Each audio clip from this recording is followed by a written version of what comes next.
Hello दोस्तों, नमस्कार। हम लवकुश गुण स्वागत करते हैं आप सभी का फिर से एक बार भोजपुरी मस्ती न्यूज चैनल में। तो गाइज, आज हम लेकर आए हैं भोजपुरी के सुपर स्टार प्रदीप पांडे यानी चिंटू पांडे का लेटेस्ट भोजपुरी मूवी। तो दोस्त, वीडियो को पूरा देखना क्योंकि आज हम आपको बताने वाले हैं कि चिंटू पांडे का कौन सी फिल्म आ रहा है किस चैनल पर। और हाँ, इसी तरह भोजपुरी की लेटेस्ट जानकारी प्राप्त करने के लिए हमारे चैनल को सब्सक्राइब जरूर कर लेना। गाइज, आपको बता दूं कि भोजपुरी के सुपर स्टार चिंटू पांडे का एक नया लेटेस्ट मूवी आया है अभी फिलहाल में, जिस मूवी का नाम है कमांडो अर्जुन। जैसे कि आप देख रहे हैं इस मूवी का पोस्टर। दोस्त, आपको बता दूं कि ये मूवी 10 सितंबर 2021 इसी फिल्म यूट्यूब चैनल पर रिलीज किया गया है। ये जो आप देख रहे हैं पोस्टर कमांडो अर्जुन मूवी का ही पोस्टर है। दोस्त, आपको बता दूं कि इस मूवी का ट्रेलर तो एक हफ्ता पहले ही आ गया था। इस मूवी में दो हीरोइनें हैं, पहला काजल राघवानी और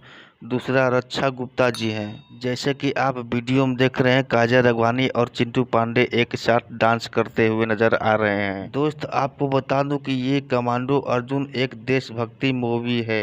और हाँ, अभी तक आपने इस मूवी का ट्रेलर नहीं देखे हैं तो इसका लिंक अपने वीडियो को डिस्क्रिप्शन में दे दिया हूँ। आप उस लिंक पर जाकर इस वीडियो को देख सकते हैं। दोस्त, आपको बता दूं कि ये मूवी बहुत ही बढ़िया है, आपको ट्रेलर देखते ही मजा आ जाएगा। जैसे कि आप वीडियो में देख रहे हैं कि चिंटू पांडे का गुस्सा कितना भयानक लग रहा है। तो इस मूवी को देखना ना भूलें। 10 सितंबर को रिलीज किया गया है ऐसी फिल्म यूट्यूब चैनल पर। तो दोस्त, आज के लिए बस इतना ही। अगर वीडियो पसंद आई हो तो एक लाइक और कमेंट हमें जरूर कर देना। और हाँ, अगर आप चाहते हैं कि भोजपुरी का कोई भी लेटेस्ट जानकारी सबसे पहले आपको मिले तो हमारे भोजपुरी मस्ती न्यूज चैनल को सब्सक्राइब जरूर कर लेना। तो चलिए, आज के लिए बस इतना ही। फिर अगले दिन कोई नया वीडियो लेकर आता हूँ।